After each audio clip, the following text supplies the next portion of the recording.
2023년 4월 11일 큐티 말씀입니다. 스가랴 1장 1절로 6절입니다.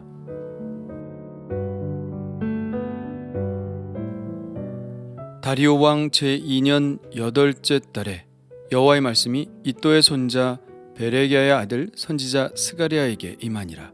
이르시되 여호와가 너희의 조상들에게 심히 진노하였느니라. 그러므로 너는 그들에게 말하기를 만군의 여호와께서 이처럼 이르시되 너희는 내게로 돌아오라. 만군의 여호와의 말이니라. 그리하면 내가 너희에게로 돌아가리라. 만군의 여호와의 말이니라. 너희 조상들을 본받지 말라. 옛적 선지자들이 그들에게 외쳐 이르되 만군의 여호와께서 이같이 말씀하시기를 너희가 악한 길 악한 행위를 떠나서 돌아오라 하셨다 하나 그들이 듣지 아니하고 내게 귀를 기울이지 아니하였느니라. 여호와의 말이니라. 너희 조상들이 어디 있느냐? 또 선지자들이 영원히 살겠느냐? 내가 나의 종 선지자들에게 명령한 내 말과 내 법도들이 어찌 너희 조상들에게 임하지 아니하였느냐? 그러므로 그들이 돌이켜 이르기를 만군의 여호와께서 우리 길대로 우리 행위대로 우리에게 행하시려고 뜻하신 것을 우리에게 행하셨도다 하였느니라. 아멘. 다리오 왕 제2년이면 주전 520년입니다.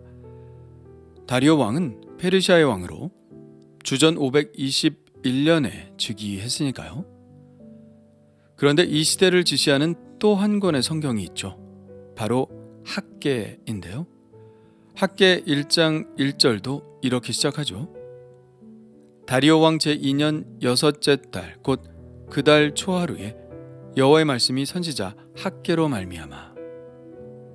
그러니까 학개와 스가랴는 같은 시대에 활동했던 예언자들로 두 달 간격으로 하나님께서 이들에게 당신의 말씀을 주신 것입니다. 그렇다면 이들은 서로 아는 사이였을까요? 물론이죠. 서로 잘 알고 있는 사이입니다. 에스라에 보면 이 두 예언자의 이름이 동시에 등장하는데요. 선지자들 곧 선지자 학개와 이도의 손자 스가랴가 하나님의 이름으로 유다와 예루살렘에 거주하는 유다 사람들에게 예언하였더니 이에 스알디엘의 아들 스룹바벨과 요사닥의 아들 예수아가 일어나 예루살렘에 있던 하나님의 성전을 다시 건축하기 시작하며 하나님의 선지자들이 함께 있어 그들을 돕더니. 이 말씀의 배경은 성전 건축과 관련이 있어 보이죠? 그렇습니다. 바벨론의 포로로부터 귀환한 이스라엘 백성들은 성전 건축을 시작하였으나 몇 가지 사정으로 인해 중단되었죠. 그때 그들에게 하나님의 말씀으로 예언하여 성전 건축을 다시 시작하게 한 선지자들이 바로 학개와 스가랴 선지자입니다. 그러면 스가랴는 어떤 배경을 가지고 있는 사람일까요? 성경은 그를 이도의 손자 베레기야의 아들이라고 소개하고 있습니다. 스가랴의 할아버지 이도의 이름은 느헤미야 12장에도 등장하는데요. 거기에는 수룹바벨과 예수아와 함께 바벨론으로부터 돌아온 제사장들의 이름으로 소개되어 있습니다. 거기에 이도의 이름이 등장하죠. 그리고 이도는 한 제사장 집안의 우두머리로도 소개되고 있습니다. 이도 족속에게는 스가랴요, 긴느돈 족속에게는 무술람이요, 이렇게 되어 있죠. 그러니까 스가랴는 바벨론에서 태어났고 할아버지 이도와 아버지 베레기야와 함께 예루살렘에 귀환하여 살던 중 하나님의 예언자로 부름을 받았다는 것을 알 수 있습니다. 그리고 아버지 베레기야는 이곳 외에는 나오지 않고 다른 곳에서는 이도의 손자로만 이야기되는 것을 보면 스가랴의 아버지 베레기야는 일찍 세상을 떠난 것으로 추정됩니다. 자, 2절에 보면 여호와가 이스라엘 조상들에게 심히 진노하였다고 말씀합니다. 왜 진노하셨을까요? 3절과 4절에 그 답이 나와 있는데요. 그들의 조상들은 여호와 하나님을 떠났습니다. 그래서 하나님은 그들에게 말씀하셨죠. 너희는 내게로 돌아오라. 그리하면 내가 너희에게로 돌아가리라. 이 돌아오라는 말씀은 예루살렘이 망하기 직전 예레미야 선지자가 특히 많이 외치던 말씀이죠. 하나님은 예레미야를 통해서 배역한 자식들아 돌아오라. 내가 너희의 배역함을 고치리라 고 말씀하셨고, 너희는 각자의 악한 길과 악행을 버리고 돌아오라. 그리하면 나 여호와가 너희와 너희 조상들에게 영원부터 영원까지 준 땅에 살리라 라고 말씀하셨으며, 배역한 자식들아 돌아오라. 나는 너희 남편임이라. 배역한 이스라엘아 돌아오라. 나의 노한 얼굴을 너희에게로 향하지 아니하리라.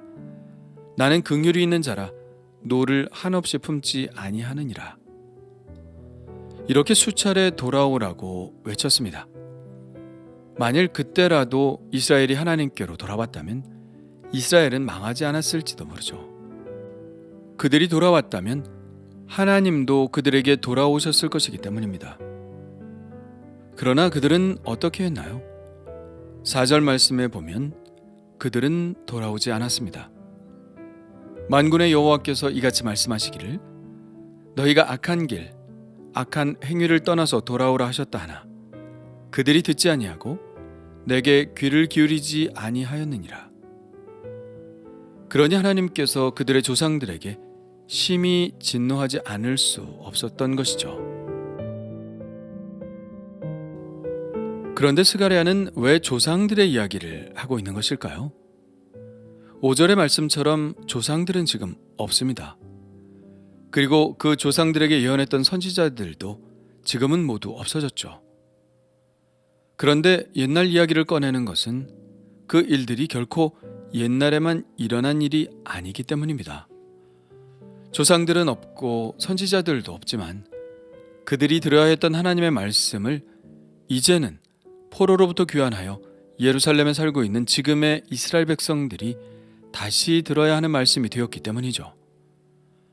3절을 자세히 들여다보면 그 말씀은 예레미야 선지자가 그들 조상들에게 했던 말씀이지만 이 말씀은 지금 하나님께서 스가랴를 통하여 지금의 이스라엘에게 말씀하고 있다는 것을 알게 될 것입니다. 3절을 다시 볼까요? 그러므로 너는 그들에게 말하기를 만군의 여호와께서 이처럼 이르시되 너희는 내게로 돌아오라. 만군의 여호와의 말이니라. 그리하면 내가 너희에게로 돌아가리라. 만군의 여호와의 말이니라. 분명 이 말씀은 하나님께서 지금의 이스라엘에게 하시는 말씀임에 틀림없습니다.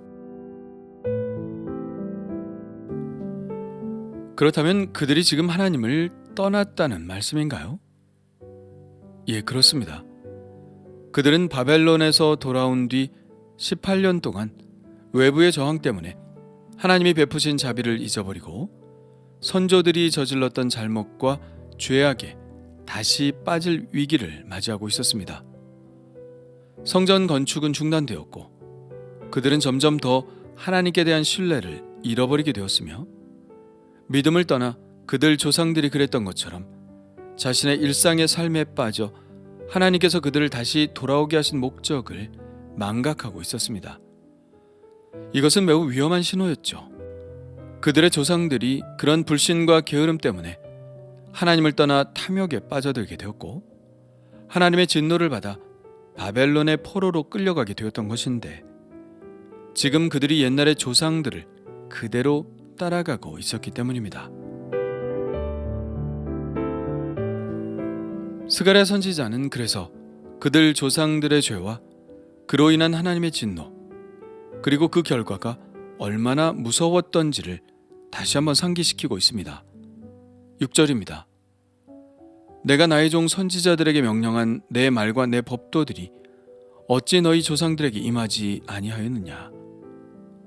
그러므로 그들이 돌이켜 이르기를 만군의 여호와께서 우리 길대로 우리 행위대로 우리에게 행하시려고 뜻하신 것을 우리에게 행하셨도다 하였느니라.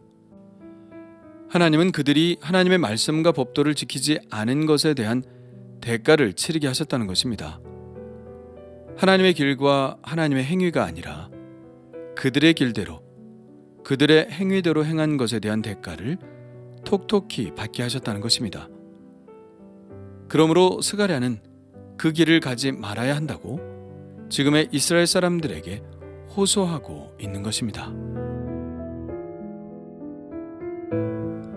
그들의 조상들은 더 이상 없고 선지자들도 다 죽었지만 그들 조상들이 행했던 죄는 여전하고 그리고 선지자들의 말씀도 여전히 유효합니다. 우리가 성경의 말씀에 귀를 기울이는 이유가 무엇일까요? 성경의 인물들은 이미 다 죽었고 성경을 우리에게 주었던 위대한 선지자들도 모두 죽었습니다. 그러나 그럼에도 불구하고 우리가 성경을 읽고 그것에서 교훈을 받는 이유는 그들이 죄를 저질렀듯이 죄는 여전히 우리에게도 실존이고 그 죄를 돌이키게 하는 것은 여전히 하나님의 말씀이기 때문입니다. 우리가 성경을 읽으면서 이건 그들의 이야기야 라고 할 수 없는 이유입니다. 그들의 이야기가 곧 나의 이야기이고 그들이 들어야 했던 말씀이 곧 지금 내가 들어야 하는 말씀이기 때문입니다. 그렇다면 오늘 우리는 선지자들의 이 호소에 귀를 기울여야 합니다. 하나님은 어떤 분이신가요? 우리가 하나님께로 돌아간다면 하나님이 우리에게로 돌아오시는 분입니다.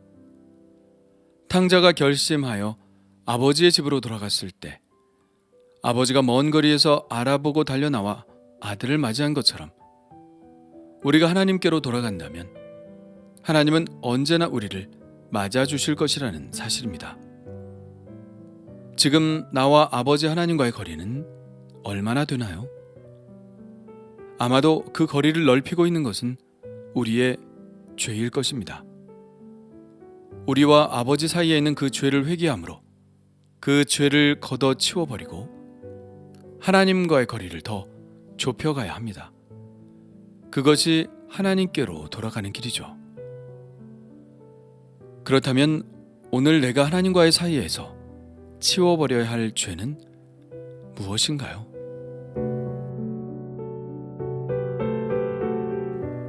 주님 감사합니다. 성령께서 저의 마음을 조명하여 주셔서 하나님과 저를 가로막고 있는 죄를 밝히 보여 주옵소서. 그래서 그것이 하나님께로 돌아가는 길을 막지 않도록 회개케 하여 주옵소서. 여전히 하나님께서 저에 대한 인내심을 발휘하고 계실 때 그렇게 하게 하여 주옵소서. 하나님께서 어떤 결정을 내리시기 전에 꼭 그렇게 하게 하여 주옵소서. 주여, 저의 죄를 주님의 보혈로 씻기시사 온전히 하나님께로 돌아가게 하옵소서. 예수님의 이름으로 기도합니다. 아멘.